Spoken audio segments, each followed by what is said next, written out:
Good afternoon, everybody. This is Josh. I'm here with Laura. A couple days ago, we posted up on social media on Instagram, Facebook, TikTok, YouTube, on all those channels because we were going to do a Q&A about our first couple weeks on the Pacific Crest Trail. We're hanging out down here at Big Bear. Quick apology if there's any noise in the background. We are using these microphones, and we did a little test, so it should be good. But if there's a little bit of road noise or kids playing in the background, we're just kind of here checked out of our hotel, and this is the space that we have to film this. But we're going to be answering all of your guys' questions. Huge shout out to everybody who participated and asked us some questions. We got some really great ones out there. So this is going to be our response video to your guys' Q&A about our first 266 miles on trail. First one is going to come from Instagram from Tatered Tuck. We're both going to be answering this one, but we're going to start with Laura. He asks, before starting this trek, is there a section besides the very first and last that you're looking forward to the most? I think for me, the section that I'm looking forward to the most is definitely the Sierras. I've just heard nothing but amazing things about how beautiful it is. It's going to be really hard, but I think it's going to be really worth it. And I'm also looking forward to just going through Oregon. Got so much family and friends there that it's just going to be a big party the whole time. Yep. Honestly, that was going to be the same two answers for me. The Sierras, I'm extremely excited to see. I was excited for the first section, just seeing the desert. It's an area I haven't hiked through much before. Same with the Sierras. I've only ever skied a little bit around Lake Tahoe, but otherwise I've never spent much time in that area. So I'm excited to explore that. And of course, I'm excited for the Oregon part where we're going to be hanging out a lot more with friends and family on break days and stuff. The second question is going to come from Carol Shipman, specifically for Laura, although we would both have about the same answer to this. How often do you plan to change your shoes? I'm thinking about every 500 miles or so. Currently, we're about a little over 250 miles in, and my shoes are definitely starting to show some signs of wear, but not quite bad enough to replace them yet. So I'm thinking another 250 or so miles, and it'll definitely be time for a new pair. I think it's going to be before 250 more miles. I think it'll be around 350 to 400 miles, but I'm holding out hope that I won't have to buy as many pairs of shoes. I'm planning to bring her, I'm planning to bring her a new pair of shoes on my way back down from Bend soon. Speaking of which, another question from Carol Shipman. This one is for Josh, and it says, when you have your rig and your dog, will you be parked at trailheads and hike in to bring Laura supplies and then hike out? Or will you hike with her for a time and then hike back to the rig and drive forward? So for those who don't know, this is actually where I'm getting off trail for at least a little bit. I will be hiking a lot of sections with Laura. So the answer to Carol's question is kind of both. I plan to park at certain trailheads, and if there's areas where she can't necessarily access the trailhead easily or it's a little ways off trail, I want to hike up and meet her. If I'm just dropping off a resupply and I have other things I need to do, that's what I'm going to do. It's just going to be kind of a day hike or maybe a one-night little backpack overnight.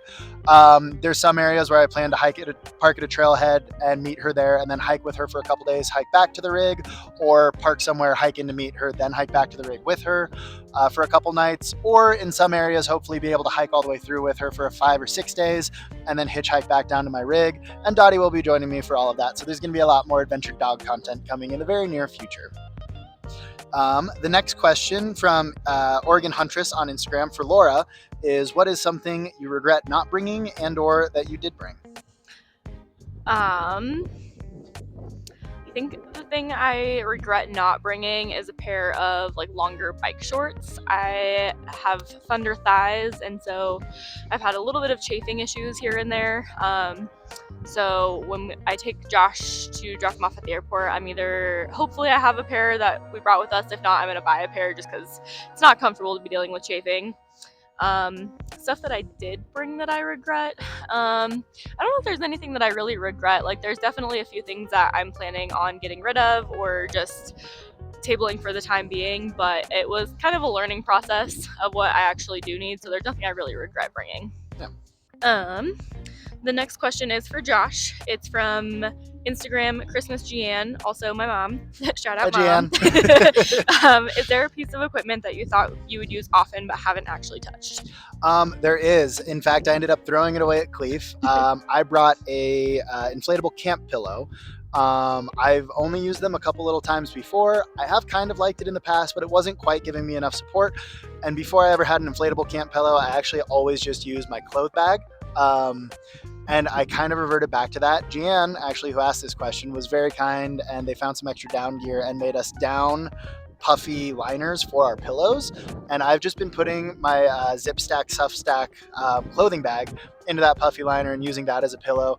My original inflatable pillow, I could tell was losing a lot of oxygen very quickly every night. So I just kind of threw it away at Cleve because obviously there was a hole in it and it wasn't really doing what I wanted to do. So that is one piece that got scrapped very quickly for me. The next question, coming from another family member of Laura's, from her Aunt Gail, aka Gigi Can Fly on YouTube. What do you guys miss most while on trail? I miss my dog. Yeah, me too. I miss my Hazel dog. is such a floppy little lady. I just miss her so much. Yeah, I miss my Dottie too. The next question is also from YouTube, from @SwanPainter. Have there been any running jokes on the trip? There's only really been one running joke on the trip that I can think of. Specifically, just anytime we see something cool, especially when we're on town stops, we'll be hiking and just checking out the little touristy stores. And you might see a trinket that you want to buy and you pick it up and jokingly like, is this ultralight? Would this pack well? Otherwise, Laura and I have been doing a lot of the hiking where it's just mostly her and I during the day, and then we might camp near a lot of other hikers that we've met on the trail in the evenings and around the mornings. There are a handful of running jokes through some of those groups, but specifically between the two of us, it's just a lot of jokes that we've had for the entire time we've been dating. Much longer than the trail, so, yeah. The next question for Laura from Chainstorm09 on Instagram. How are those feet doing? They're doing much better. Definitely still a little bit tender and sore, but I think they're finally strengthening up and kind of getting over that bit of overuse injury that I had for a little bit there. Yeah. Right. For Josh from Facebook, I have no idea how to pronounce this name. I believe it's Vota Borovian. I'm extremely sorry if I pronounced that wrong. Yeah. But they asked, were you able to walk this time without a permit? So this was a really cool question because I actually did end up walking a section. Well, I don't have a full PCT permit. Laura does. Yep. Because I'm only doing these section hikes, I didn't want to take a full PCT permit from someone who had been dreaming of this for a really long time. So no, I didn't have a PCT permit, and yes, I was able to hike this, but I was very conscientious and aware of local permitting rules. If you go to the PCTA website, they actually have a whole directory of the different local permits that you need to be able to hike if you don't have a full PCT permit. So for example, on this section that we've hiked, we needed one for the Cleveland National Forest area, which starts about 14 miles into the trail, I believe. And that permit was specifically for dispersed camping only. Yeah, they have one for dispersed camping and wilderness zones and to enter that area. And then we also needed one for hiking through the San Jacinto Wilderness area that we got from the ranger station in Idlewild. Her aunt and uncle were kind enough to pick that up to me while they were on their way down to do a resupply with us. So I needed those two permits. There's a few other permits I'll need in the future. And then when we get to the Sonora Pass area, they have PCT permits that are unrestricted. There's not like a quota on them. So I'm planning to get one of those because I'll be hiking enough of the trail with her that I feel like it's justifiable to have that. But you can do it without a permit for the PCT, but you do have to pay attention to local regulations. We also do both have our California campfire permits for using our cooking stoves. Yeah, it's doable. It just takes a little bit more logistics. A little more logistics and thought for sure. Yeah. This one, we're both going to answer, but Laura's going to answer first. It's from Instagram from rtownsend81. What is your favorite trail snack? So many. Of the trail snacks that we have packed, I think my favorite is candy. I'm definitely a sweets lady. My parents have a freeze dryer, so they made us freeze dried Skittles, which have been amazing, just like a crunchy little sweet treat. And we also have thrown in a handful of like gummy snacks, which are really good. Unless they melt, then they're not quite as good, but still pretty tasty. And just snacks that we've come across on trail. There was this one spot where they had ice cream bars and different like cold treats available for hikers, and they had basically Otter Pops, but they had electrolytes in them, and that was like the best thing I've ever had after sweating all day. Those were really, really good. I thought my favorite trail snack was going to be more of the freeze-dried apples and stuff, and while I do enjoy those weren't quite my favorite. I think my favorite trail snack is kind of it's a mixed bag, but anything crunchy really. Like we had corn nuts on this last section, and because all of our freeze-dried food ends up being a lot softer, having crunchy things that I can add into it but also snack on during the day has been absolutely phenomenal for me. I love those, and I'm a huge fan of peanut butter on trail. I noticed for shorter trips, I like bringing cookie butter as just a sweet snack, but for these long trips and these long sections of hiking, having a little jar of peanut butter and some tortillas I can spread it into, that's like my go-to, like for lunch, for breakfast, just an easy snack, easy way to get some protein, carbs, and sugar into my body. I absolutely love it. On the food topic, we have another question for both of us. This one's also from Instagram, from Filter Through. He asks, food choices. I want to start a freeze-dried brand, and we were very interested in this one. Yeah, so like I said, my parents have a freeze dryer, so we have been really fortunate where Josh and my parents have made, I don't do a lot of cooking, so that's why they've made it, but they have made all sorts of different meals for us that we've freeze dried, so we've had a really big variety, but it also was definitely a bit of experimenting, so some have been really big hits and some unfortunately have been misses, but I think my favorite of the stuff that we have made so far has been, we made one that was chicken pot pie and one that was biscuits and gravy, but we took like little pie crust that we cut into really small chunks and little biscuit chunks and freeze dried those, and then we put them in a little separate baggie so we could rehydrate everything but then add the crunchy bits separately. And after eating essentially mush for like a week straight, having something with a little bit of a different texture is really, really good. Yeah. Also with that, anything salty is just delicious. I think with our homemade freeze-dried meals, we haven't been adding quite enough salt to them. So I have like a little salt shaker that I've been adding salt on my own after just being like out in the 80 plus degree weather, sweating all day long. Your body's just really craving that sodium. So yeah, anything really salty, lots of spices, lots of seasonings is really, really good. Yeah. Like she mentioned, adding salt to it. We've also been adding crushed up potato chips to get that texture and salty flavor in them as well, which has been really helpful. A couple of my favorites, I love the ones she mentioned. There's also a few meals that she hasn't gotten to try yet that I made a few months back for a backcountry ski trip I was on that turned out really, really good. Specifically one that I'm extremely excited for her to have on trail. I made a sun-dried tomato Greek orzo chicken bowl. The orzo I feel like rehydrates really well. It adds a slightly different texture than a lot of the rice and noodles that a lot of freeze-dried meals have. And the flavor profile on that one worked out really well. Another thing that I've been absolutely loving, and this is going to be a little bit of a plug for someone we're working with this summer, Wildfire Spice Company, brand new company out of Bend. You can find them in the Gear Fix, Amazon, and a lot of other places locally and not locally.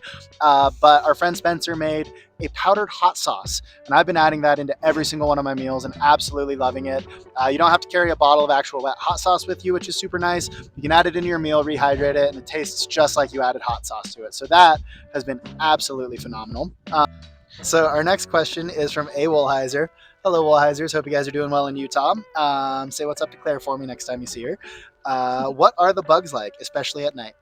The bugs have been not too bad yet. There's been a couple nights where we have been in campsites that are a little bit closer to water, or especially close to like big pine trees and stuff, where there's been a lot of ants and some mosquitoes. Specifically in the past like few days when we were hiking past Mission Creek and we were just next to the water that whole time, both of us got quite a few bug bites.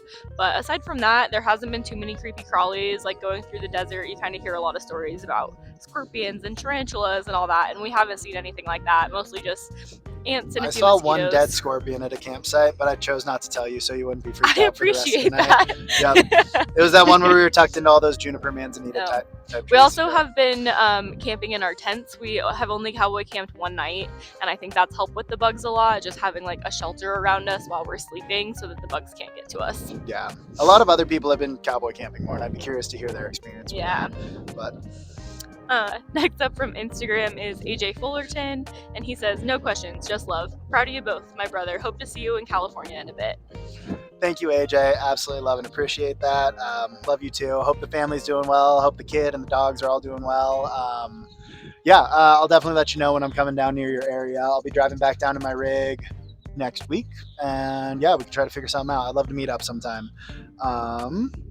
The next questions come from, there's a handful of questions from Bobotron801. He was actually the guy who had the idea for us doing this Q&A. He's going to be starting his PCT trek near the end of April. So shout out to Bobo. Awesome dude. But let's definitely answer some of his questions. His first question, Laura will answer. He was asking poison oak and possibly covering parts of the trail. Is that real? Where and how much?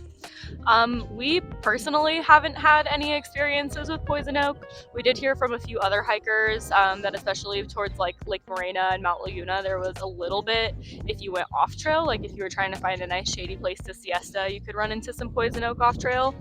I would say with that, just maybe look up some photos, make sure you're familiar with what the different poison plant species in Southern California look like. That way you can identify them for yourself. But when you're on trail specifically, we haven't had any issues with that. His next question is for Josh, and it says, was the Melly too warm for the desert section? So I don't know why, but apparently my Melly got a lot of attention over the last few weeks. A lot of people were interested in it. They're great micro fleeces. I love having it with me. I would say yes and no. It's definitely too warm to wear during the days, a lot of the days, but being a high desert, it has huge temperature swings here. It can be 80 to 90 degrees during the day and down closer to freezing at night. So I've been super thankful to have it. I've definitely worn it probably more than I expected to, and I'm very thankful I brought that. I also brought my puffy, and there were some mornings it was cold enough I had both on. For me, though, my most common combination was my Melly and then my windbreaker on top of it, so that it kept the insulation in a little bit, kept the wind out, and kept me warm, especially through some of the storms we were hiking through near Mount Laguna. And then his last question was, what is the ice bike situation like? Should I send them to Kennedy Meadows or bring them with me to the start? And I would say that it really depends on what the weather is like when you come through this area. We actually ended up skipping the San Jacinto section because I was having such bad foot pain at the time. We decided that climbing up a mountain probably wasn't the best thing for my feet, and being on a little bit of a time frame with Josh getting here to fly out. So we did not end up using our micro spikes at all, but we did have them with us starting at Idlewild. Yeah, Idlewild. There is this really cool website called San Jack John. It's this guy who goes up every week or so and does an update on what the weather conditions in the San Jacintos are. I'll drop a link for that in the description of the video. That's really helpful. It gives you like a real-time update on what the conditions are currently like, and will kind of give you an idea if you need to have your spikes or not. But I would say maybe plan on having them sent to Idlewild or Paradise Valley, and then if you don't use them, you can bounce them forward to Kennedy Meadows. But yeah, just kind of keep an eye on the conditions in between. Who knows if another storm is going to come through, but as of right now, you don't really need them, but that could definitely change. Yeah, I found we were spending a lot of time thinking about that and worrying about it before we started the trail. And then we realized once we started the trail, it was going to be 2 whole weeks before we were even in that area. And so much can change with a storm in those 2 weeks. So yeah, like Josh said, being in the high desert, the temperatures are just so volatile that it's really hard to tell what it's going to be like. Keep your eye on the weather. Specifically, Apache Peak and Fuller Ridge are the 2 areas to look at. Fuller Ridge would be the most likely area you might need it in the San Jacintos. But the next and last questions, there's multiple of them as well, but these come from Emily in the Wild off of Instagram. She asked a few questions, so we'll just kind of bounce back and forth and talk about them. But the first one was animal sightings. We have seen quite a few animals, and mostly just in the past few days here. For the first section of the trail, we were seeing a lot of the, basic like squirrels, chipmunks, lots of lizards. Lizards are everywhere here. But most recently, we walked with a herd of wild donkeys for a while, which was really cool. Amazing. There was probably 15 or 20 of them. It was so cool. At least, yeah. And then we also saw a rattlesnake, which honestly scared me half to death. I heard it rattle and nearly jumped out of my skin. Yeah, we know a few hikers that have seen quite a few rattlesnakes. That was our first one of the trail, and it was literally just yesterday. Yeah. But yeah, we definitely saw that. Her next question was about trail names. People have been asking this a lot. We're making a video probably today announcing them, but you won't be seeing this until a few days after that. But I got the trail name The Weatherman. Not a huge surprise there. And I am Zucchini. So the next question from Emily in the Wild is best town food so far. Both of us agree that our favorite town food so far was in Idlewild. When I was having the bad foot pain, we got picked up by some amazing trail angels who let us stay at their house. Shout out Scott and Melanie. Yeah, they were awesome. And then the next morning, they took us out for breakfast and took us to this awesome bagel shop. I actually don't remember the name of it. Do you? I don't either, but I will look it up and I'll put the text right here. So if you're in Idlewild, go get yourself some bagels for breakfast. It was probably the only bagel shop in Idlewild, but it was fantastic. Yeah, it was really good. Her next question was things you are looking forward to.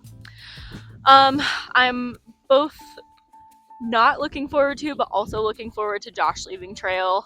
It'll be a little bit bittersweet because we've kind of developed this routine together, but it'll be exciting for me to be able to do a little bit of this journey on my own, and also exciting for him to jump in a different manner and be supporting me. And I'm also excited to get out of the desert because I melt in the heat. Yeah, I am excited for a break from the desert. I'm flying back up to Bend on Wednesday for the Rendezvous event up at Mount Bachelor. I'm very excited for that and to just kind of get a little bit of skiing in, and then my next phase of the journey will be driving the ambulance back down with Dottie. Like I said, doing a lot of section hikes, like 4 to 5 days, but also doing some of my own traveling through California, checking out the small towns. One of my favorite parts of the trail so far has been like hiking and then being in these small towns, and then hiking and then being in these small towns. And it's really cool checking out all the different areas. So I'm kind of excited for that. And also all the amazing trail magic that we've received. I'm going to be trying to do a lot of my own trail magic in the ambulance on the days that I'm not hiking. So it'll be fun to kind of be able to get back to the community and be in this balance of being a hiker, but also being a trail angel. So yeah, I'm kind of excited for that whole next phase of the journey. It's going to be different, but it's going to be really cool. And I'll be able to request specific snacks instead of relying on whatever's in the little like convenience stores. I also pretty excited for that. I'm very excited to have Dottie down here, so we have a pup to cuddle with. So the last question from Emily in the Wild, and the last question of this video: is there anything you were surprised by? I was definitely surprised by how easy it was for us to fall into a rhythm while hiking. This is by far the longest backpacking trip that I have ever been on. I think previous to this, my longest was like maybe a week of hiking at the most. But we've pretty easily fallen into a routine where we just kind of wake up nice and early, pack everything up, hike for a little bit, stop, have a snack, check and see where the next water source is, kind of plan how much we'll need to carry, and then figure out a good place to camp. And it's pretty like nice routine to get into, which will change when he gets off trail, but it's been nice that we've fallen into that so quickly. Yeah, I was kind of surprised by that. I was definitely also surprised a little bit just by like how well my body handled things. Obviously, there was some soreness, some blisters on the feet, and some other things. But I did have a knee injury back in December through ski season. I was a little worried about how my knees might handle, especially long downhill sections. And overall, it's been really well. Obviously, a little soreness, but nothing too crazy. The other thing I was surprised by just happened right before we recorded this video. I'm sure I've been through some earthquakes in my life, but we got a little notification on our phones that there was an earthquake warning, and about 2 seconds later, we felt just a little vibration. There was nothing crazy around here around Big Bear, but definitely noticed the earthquake. So that was kind of a fun little experience right before this video. Yeah. But, yeah. Anything else you want to add or say? Not that I can think of right now. If anyone has any other questions, feel free to shoot them to us. We'll try to answer them. But I'm excited to get back on trail, and definitely excited to be getting stronger and keep going throughout this journey. Yeah, like she said, if you have any other questions, feel free to drop them in the comments. We'd love to answer them. If you are enjoying this kind of content, or if you love the PCT vlog style content, I'm dropping those videos every Monday. You can check out our most recent one, which was actually our first week vlog that just launched this last Monday. Otherwise, feel free to like, follow, comment, subscribe, do all those things. You can find her at The Wandering Zucchini on Instagram. You can find me at Josh Reports on Instagram, Facebook, TikTok, YouTube, or joshreports.com. And most importantly, whatever you guys are getting into today, do not forget to enjoy every day, y'all. Peace.